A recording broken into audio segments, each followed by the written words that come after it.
And we're back. Hello, this is George again. And Bonnie again. Mwah. And this is the Tiny Road to Yeshua. And like I just told everybody, and I wrote to them on Facebook, the talk tonight will be on Samuel. Now, you'll hear me say Shemuel. That's how the Hebrews would have pronounced it. Why did Israel ask for a king? Good question. Up to that point, they had prophets to be their leaders, and you might say they filled the office of judge over Israel. Samuel, is a prime example. But what do we really know about Shemuel? He wasn't the high priest. Shemuel's high priest was Eli. Eli had two sons, Hophni and Phinehas, who were priests, or Kohen. But let's read about those two sons of his. Honey, would you read Go ahead. 1 Samuel 2:12? Hey, Rhonda. 2:12. Eli's sons were scoundrels who had no regard for Adonai. What? The high priest's sons were scoundrels? And even showed no respect or regard for Adonai, the Lord God? Read verse 17.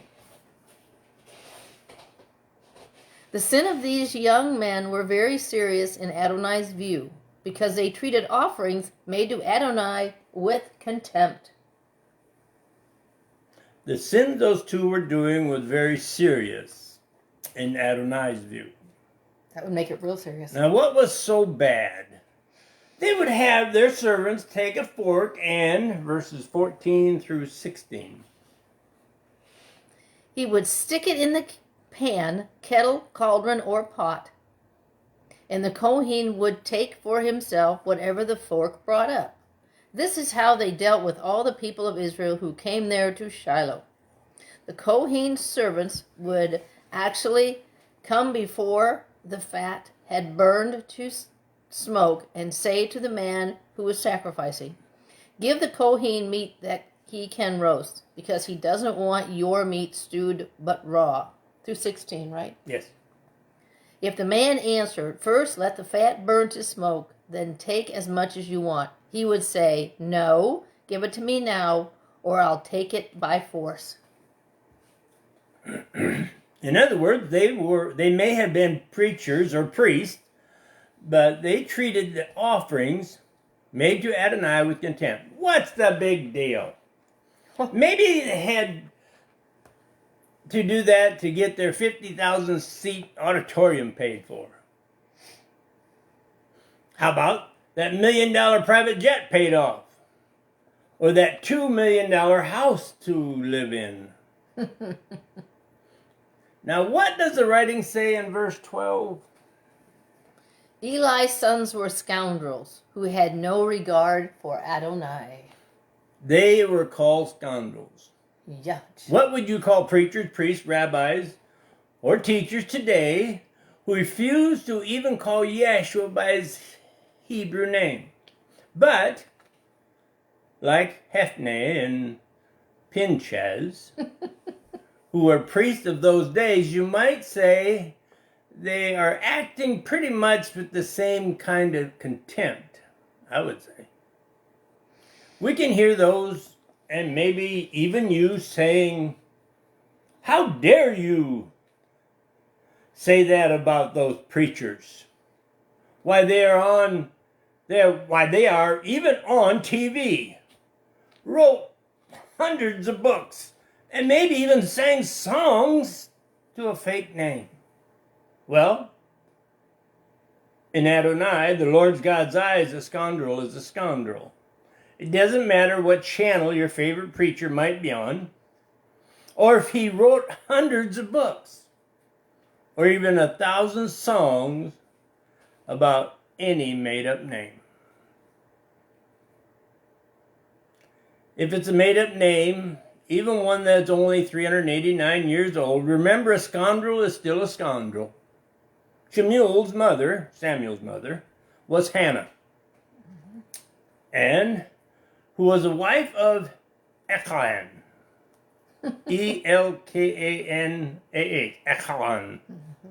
And he was required to attend three religious services or feasts that were held at the tabernacle in Shiloh.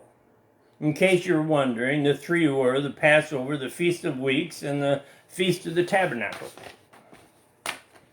Elkanah, her husband, would go there, and Hannah, his wife, went with him. Eli, the high priest, was 1 verse 9. 1 verse 9. 8. Oh. So Hannah got up after they had finished eating and drinking in Shiloh.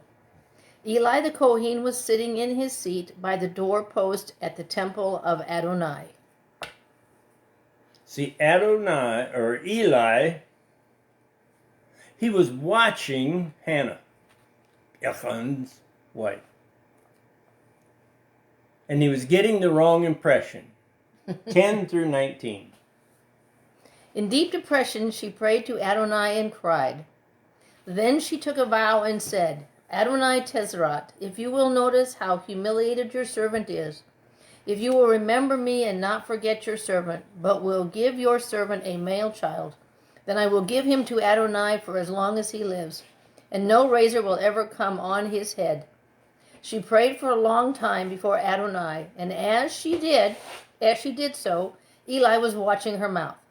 Hannah was speaking in her heart, her lips moved, but her voice could not be heard. So Eli thought she was drunk. Eli said to her, How long are you going to stay drunk? Stop drinking your wine.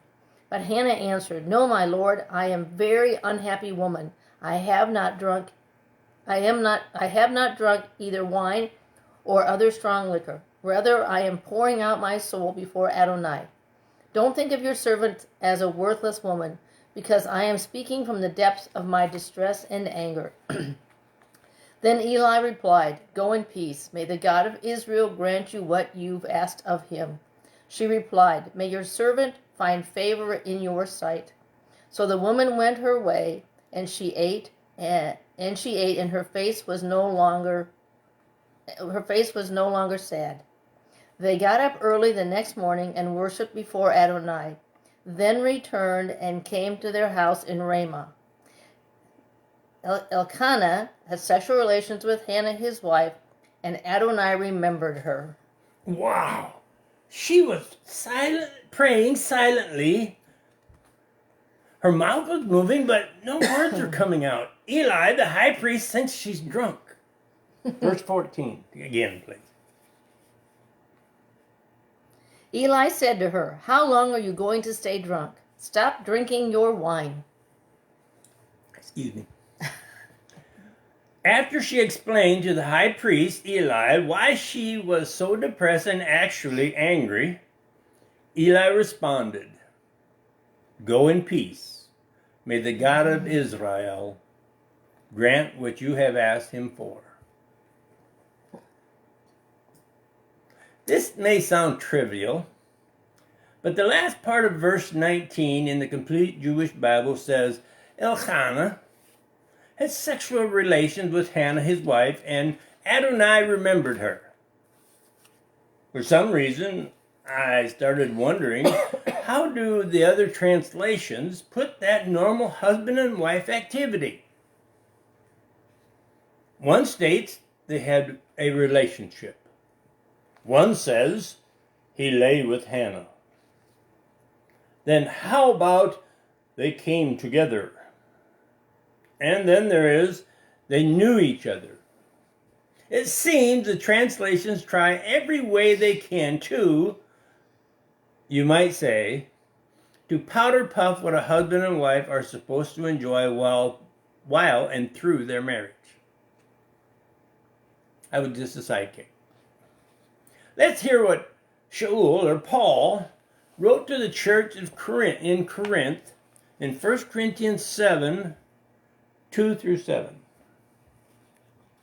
Well, because of the danger of sexual immorality, Let each have his own wife, and each woman her own husband. The husband should give his wife what she is entitled to in the marriage relationship, and the wife should do the same for her husband.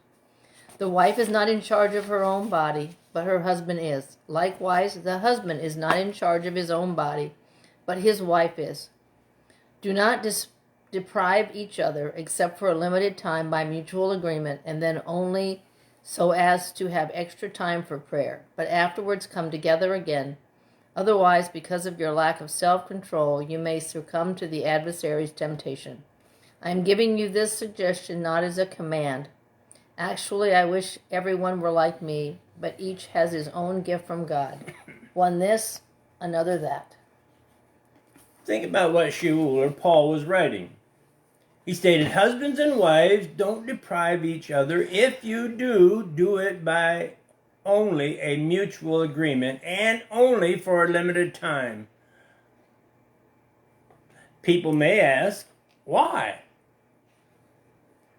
Well, Paul, or Shaul, answers that also. Because at some time when you least expect it, you will lack your self-control, and then in the time, maybe with no agenda, you may succumb to the adversary's temptations.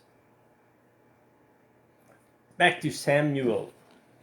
By the way, Shemuel, S-H, M-U, E-L, Shemuel, in Hebrew, means asked of God. 1 Samuel 20, I believe that's where it's at. 1 Samuel 1:20? Yes. She conceived and in due time gave birth to a son, whom she named Samuel, because I asked Adonai for him. When you study 1 Samuel 21 and 22, you see how she was a person of her word. Read 21 and 22. The husband Elkanah went up with all his household to offer the yearly sacrifice to Adonai and fulfill his vow.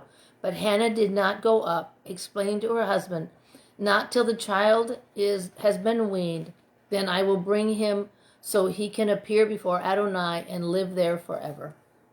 Not until the child has been weaned. We've heard the story before, but never put two and two together. She didn't want to take a baby to Eli. No, they weren't a babysitting service. So she told Elkanah, her husband, not until he is not breastfeeding. Her husband agreed. Stay here until you have weaned him. And that is what she did. Read 24. After weaning, after weaning him, she took him up with her, along with 3 young bulls, a bushel of flour, and a skin of wine, and brought him to the house of Adonai in Shiloh, even though he was just a child. After weaning him, my thought is, how old was he? She brought him to the house of Adonai in Shiloh. That's about 15 miles from their home in Ramah. Here we need to read 2:19 to vision what Hannah would do for her son. Go ahead. 2:19? 2:19. Each year his mother would make him a little coat and bring it when she came up with her husband to offer the annual sacrifice. She got to see him 3 times a year. And I thought, a little coat. Cute in itself, but that also shows he must have been very young. Mm-hmm. Yeah, good point. Then 128 was so interesting. Read 128, please. Therefore, I too have loaned him to Adonai. As long as he lives, he is on loan to Adonai. And he prostrated himself there before Adonai. He is on loan to Adonai. What an interesting way to state that. Hannah loaned her son, Shemuel, to Adonai the Lord God. Shemuel would also be known as Israel's last judge, but he was much more because of Adonai. You might say he had what we would be called different roles for his people Israel. Mm-hmm. And you might say Adonai called him to be judge, priest, prophet, and counselor, and high priest.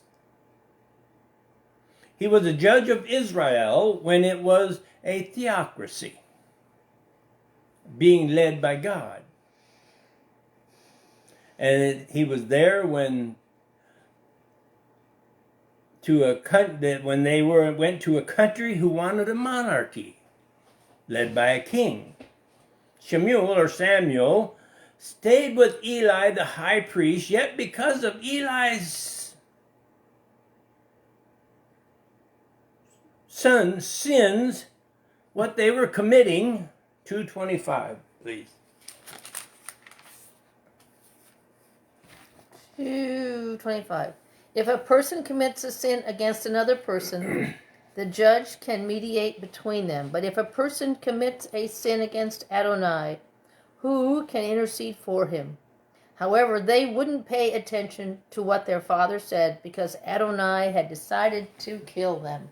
Oh, if you really stop and think about it, there's a lot of people who try to raise their children in the love and admonition of the Lord, and they don't always follow that way. And think about a high priest who has his sons as his priests under him, and he's told Adonai was going to have them killed.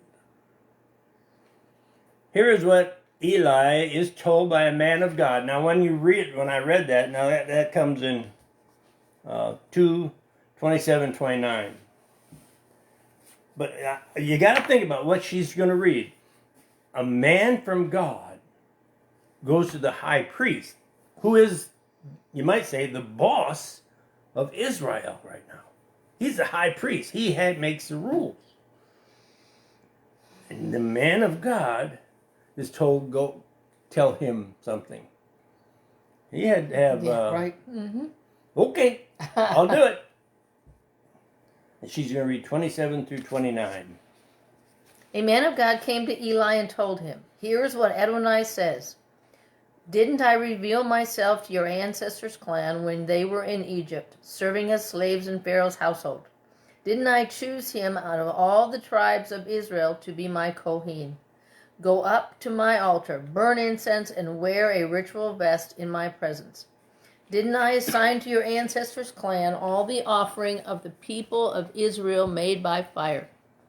So why are you showing such disrespect for my sacrifices and offering, which I offered to be made at my dwelling?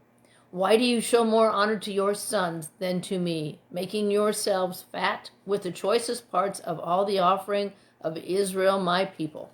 A man of God went to the high priest, that's like going to your real big boss, and told him, "You show more respect for your sons than me." Hey, Tammy. Told him, this is from Adonai, the Lord God. Mm-hmm. I People, don't know. I'd be how concerned. many of us, what? I'd be concerned about going to him and telling him this. People, how many of us can that be said to today? Could it be your husband, wife, son, or daughter, even at times of your best friend? Do those people get more honor than Adonai? No, the Lord God. How much more honor does Adonai get from you when you're raising your girl, your boy, or living with your husband or wife, your spouse? We can hear the people now. "But my sons from me, my daughters are mine. I must give them all my best. And if I have anything left over, I'll give that to God." In other words, you might say, the second or third best is what you give Adonai. Oh, people, We would never state it that way, but let me rephrase that. Oh, people, we would never state it that way, but when you look at truth, you should realize that statement is correct more than it is a wrong evaluation of the or your family. So who is number one? Hannah dedicated Samuel to Adonai, her only child at that time, to Adonai, leaving her precious gift from Adonai to Adonai. Yeah. I thought it was cute how she stated it in 128. I know you've already read it, but I like the way it was stated. Therefore I too have loaned him to Adonai. As long as he lives, he is on loan to Adonai. And he prostrated himself there before Adonai. Okay. Eli, coming from a blessed people, is told by Adonai 2:30. Now this, chapter 2, verse 30, and the two words in here that really jumped out at me. Therefore Adonai, the God of Israel, says, I did indeed say that your family and your father's family would walk in my presence forever. But now Adonai says, forget it. I respect those who respect me, but those who despise me will meet with corrupt. Can you imagine I knowing wouldn't you want to hear hear that. from Adonai himself? You're a high priest or anybody right now. And the Lord God give you a voice and says, forget it. Now, chapter 3, 4 through 9, please. This is where Samuel is called by God, and he gets called 3 times, I think it is. Adonai called Samuel. He answered, Here am I. Then he ran to Eli and said, Here am I, you called me? He answered, I didn't call you. Go back and lie down. So he went and lay down. Adonai called a second time, Samuel. Samuel got up, went to Eli and said, Here am I, you called me. He answered, I didn't call you, my son. Lie down again. Now Samuel didn't yet know Adonai. The word of Adonai had not yet been revealed to him.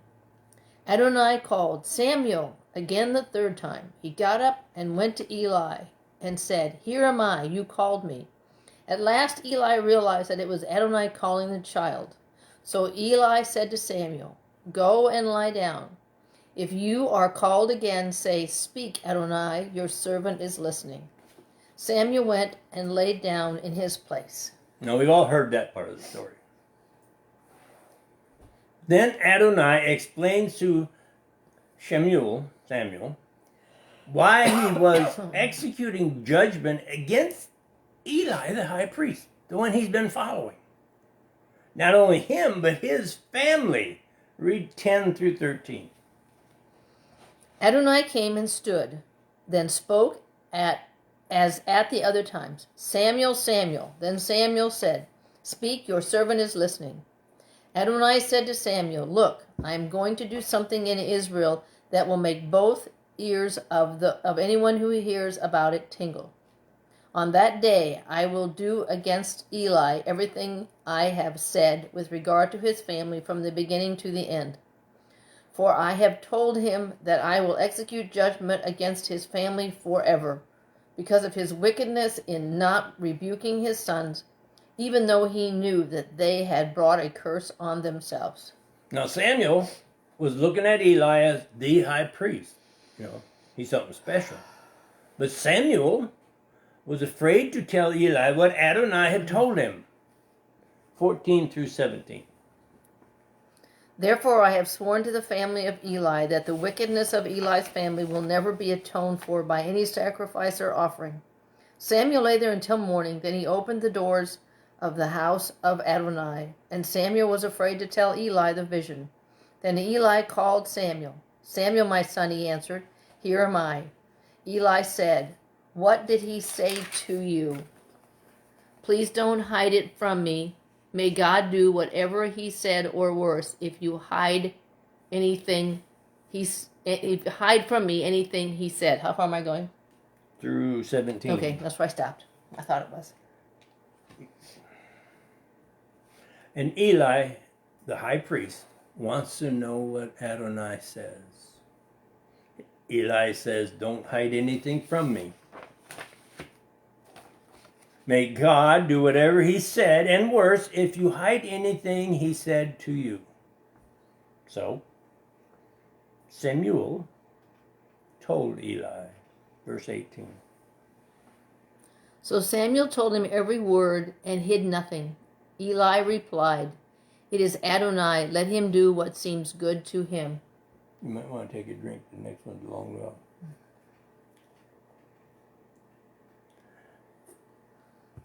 Chapter 4, 1 through 18, talks about,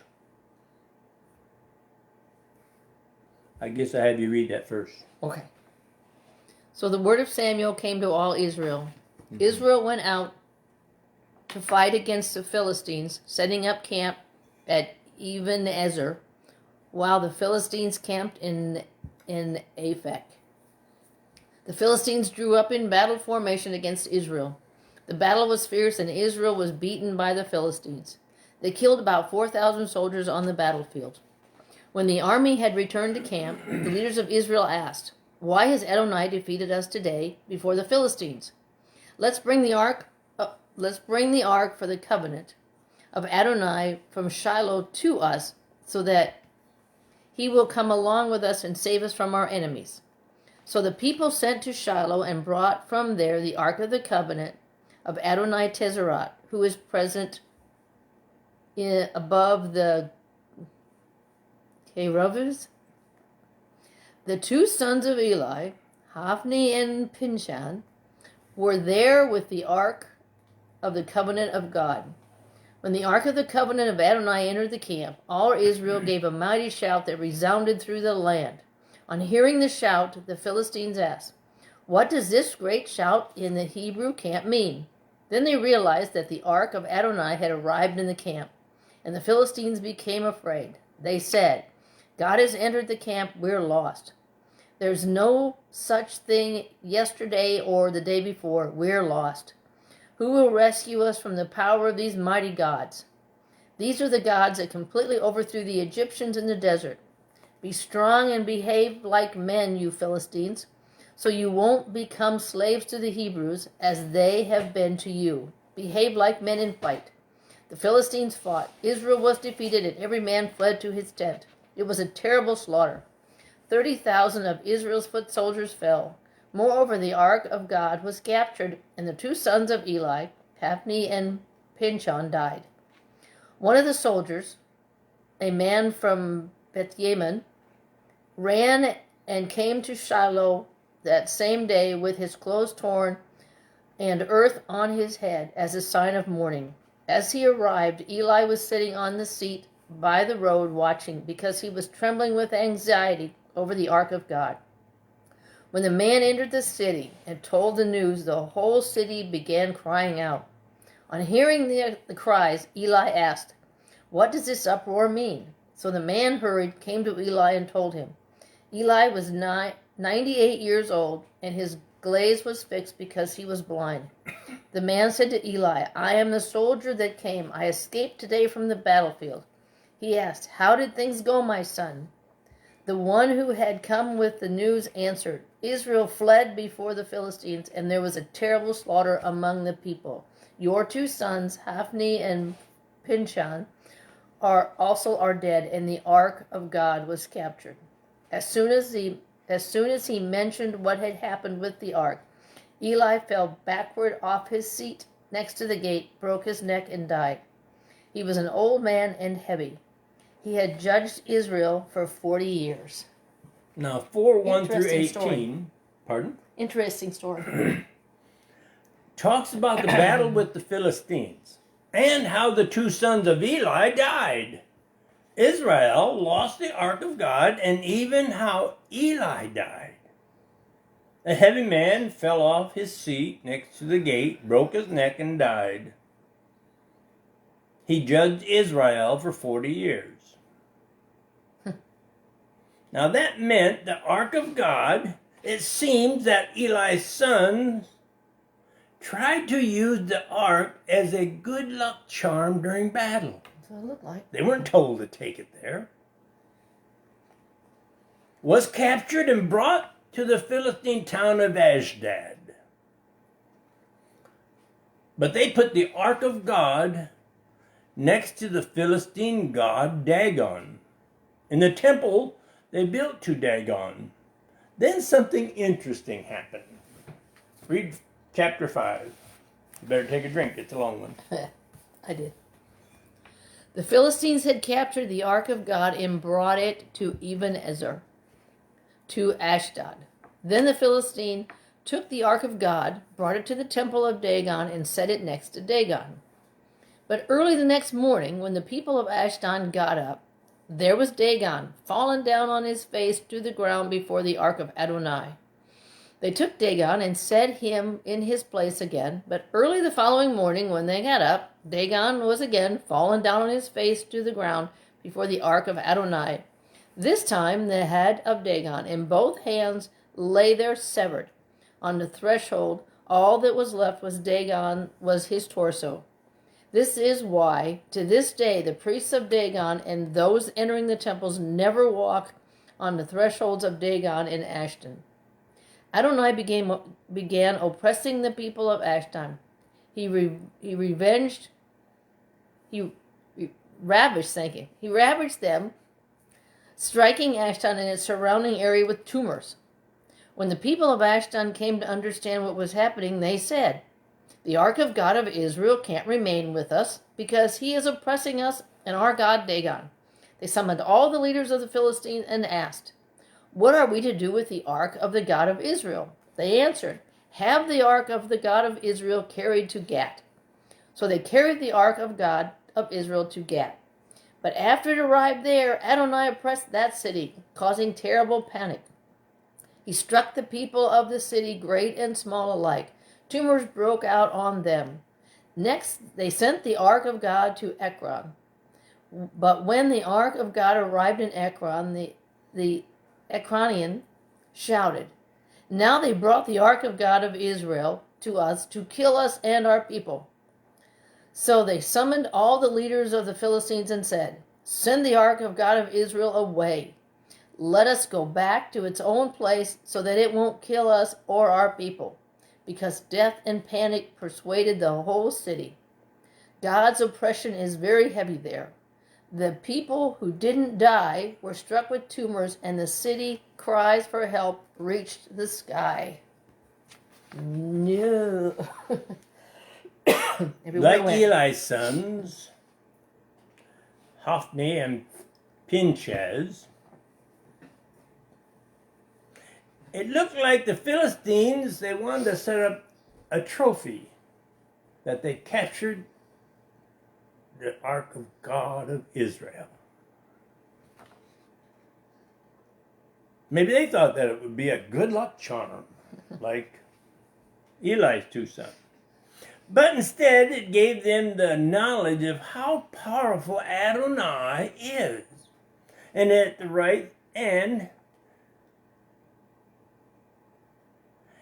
right spot.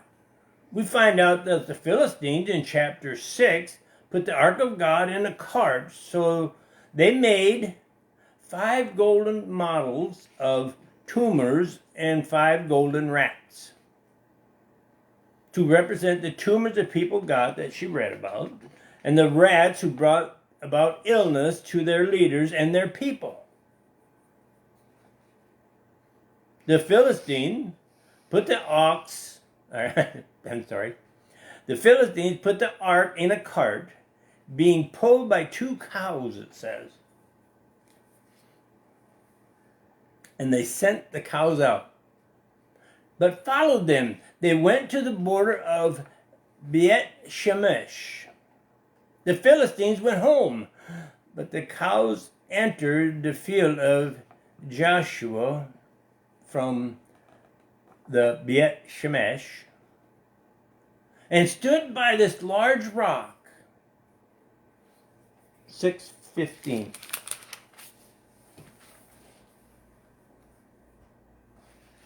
Then the Levites removed the ark of Adonai and the box that was with it, which contained the gold objects, and put them on a big rock. The same day the men of Bet Shemesh offered burnt offerings and sacrifices to Adonai. Now 18 and 19. The rock. And the gold rats also corresponded with the number of the cities of the Philistines that belonged to the 5 leaders, for fortified cities and country villages. The rock is as a witness to this day of the great mourning, which resulted from putting the ark of Adonai on it in the field of Joshua the Benshemite. I just didn't say that right. No, people may ask, why would he kill any Israelite? Why? Why would he kill any Israelites by doing this? We got to go to Numbers 4:20. Numbers 4:20. But the descendants of Kehat are not to go in or look at the holy things as they were being covered. If they do, they will die. Now go to 4:1 and 2. And you got to read another one after that. Adonai said to Moses and Aaron, take the census of all the descendants of Kehat, who are among the descendants of Levi, by clans and families. 1 and 2. All right, now 4 and 5. Here is how the descendants of Kehat are to serve in the tent of meetings and deal with the especially holy things. When the time comes to break camp, Aaron is to go in with his sons, take down the curtains which serves as a screen, and cover the ark of the testimony with it. Then it says what will happen to them if they don't follow the rules set up by Adonai concerning the ark of God. Now, verse 15.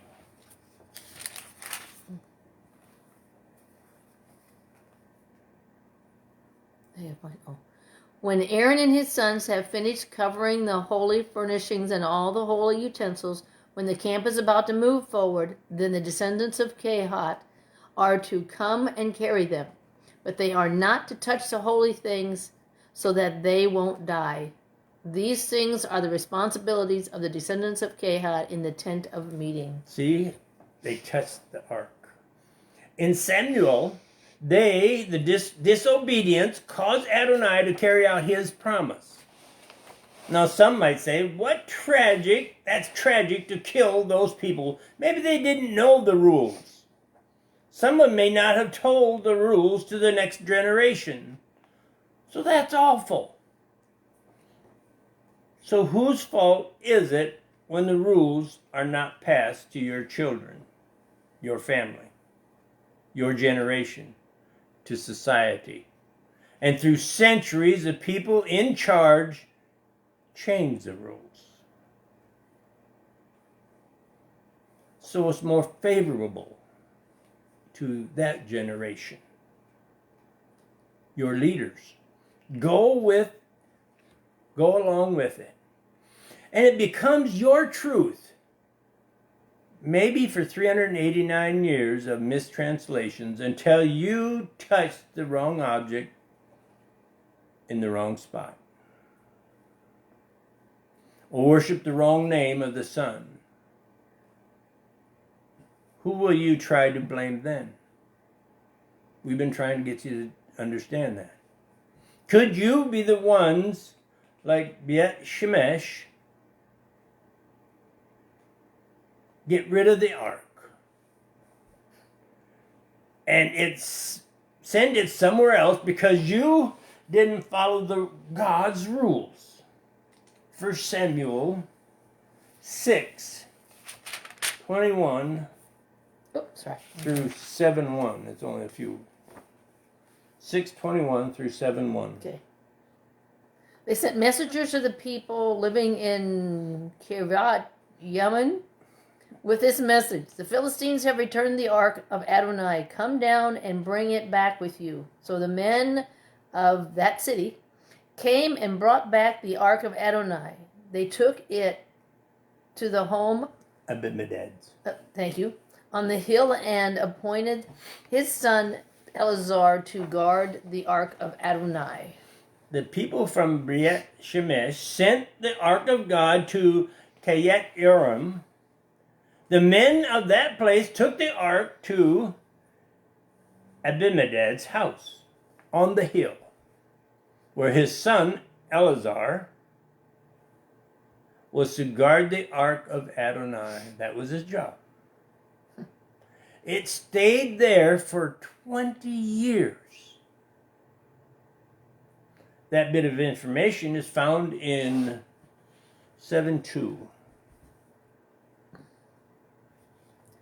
From the day the ark arrived in Kiriath Jearim, a long time elapsed, 20 years, and all the people of Israel yearned for Adonai.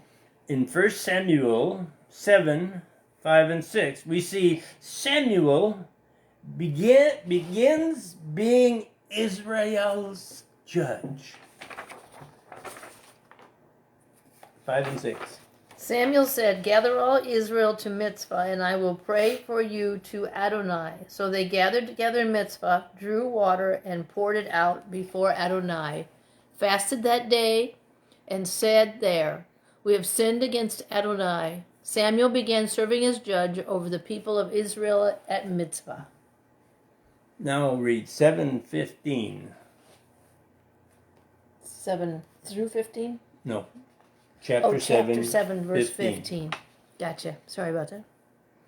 Samuel continued in office as judge over Israel as long as he lived. That says Samuel did. Mm-hmm. Now read 8:1 through 3. We find out about all the sons. You know, Eli's sons were kind of, what were they? Scoundrels. But Samuel, oh my goodness, his sons must be something special because he was Samuel. Read about them. 1 through 3. 1 through 3. When Samuel grew old, he appointed his sons as judges over Israel. His firstborn was named Yaul, while his second son was named Abiah. They were judges in Beersheba. However, his sons did not follow his way of life. They turned off to pursue riches so that they would take bribes to distort justice. Now, wait a minute. We're talking more about the sons not following what their father says or the high priest say. So don't be discouraged if your child or anybody you know doesn't follow you to the T. These two guys were pretty high up in rank, you might say. And their sons, like some people who might be on preaching today or on TV and all what's up, what we talked about earlier. It's another example. Here again, the sons didn't follow his way of true service to Adonai. No, they went after what? The money. They must have been scoundrels. Maybe they needed that $50,000 auditorium or send out letters to get people to send money into them. This next part was eye-opening, to say the least. 4 through 7. All the leaders of Israel gathered themselves together, approached Samuel in Ramah, and said to him, "Look, you have grown old, and your sons are not following your ways. Now make us a king to judge us like all the nations." Samuel was not pleased to hear them say, "Give us a king to judge us." So he prayed to Adonai. Adonai said to Samuel, "Listen to the people, to everything they say to you, for it is not you they are rejecting. They are rejecting me. They don't want me to be king over them." Can you imagine Adonai, how, you might say, ashamed Samuel must have been? They wanted to reject him as their high priest and wanted a king. And then Adonai says to him, "For it is not you, Shemuel or Samuel, they are rejecting. They are rejecting me. Adonai says they don't want me to be king over them. This next part sounds a lot like what we would say today. Verse 8. They are doing to you exactly what they have been doing to me, for the day I brought them out of Egypt until today, by abandoning me and serving other gods. When we studied that, we couldn't help but look at what we've been trying to get people to do, not to follow us. We've been trying to look at what people and say they are serving Yeshua. They have abandoned him, Yeshua, to worship and serve a false name and a false Messiah. Adonai says, so do what they say. But give them a warning, telling them what kind of rules your king will be, or what rules he will make. People, you have actually heard Adonai's warnings a number of times about serving a false Messiah, using a false name, going to a false prophet for your belief, bowing down to an imitational Savior, receiving an imitational salvation, following a 389-year-old name all the way to Yeshua's return, where you will say, Lord, Lord, didn't we prophesy in your name? Didn't we expel demons in your name? Didn't we perform many miracles in your name? And you will hear, I never knew you.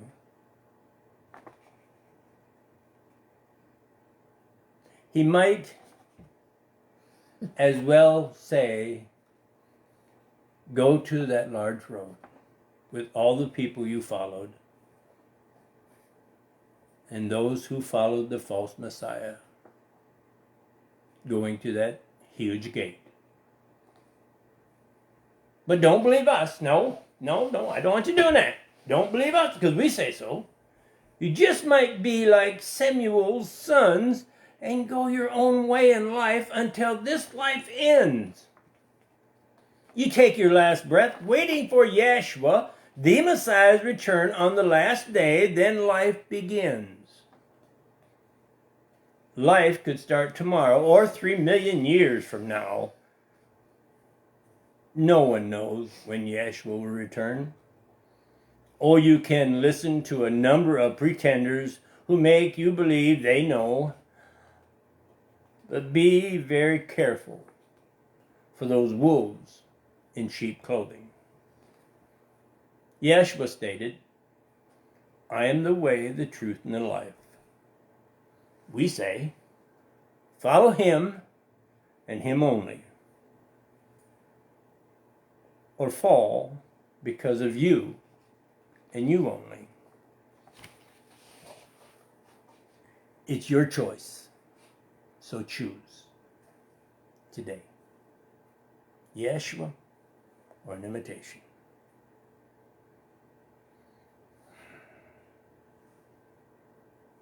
Good deal, dear. That's all, folks. Good deal, dear. Don't know what the topic's going to be next week. I didn't know most of that stuff about Samuel. I heard the stories about him being called 3 times. And right. That's usually what you hear. Going to Eli. And you don't hear the other finally sides Eli of things. says, pay attention to what Adonai's telling you. But and I never realized before, I've read it many times probably, but that Eli's sons, in the scriptures it says they were scoundrels. Yep. Samuel's sons went after the money.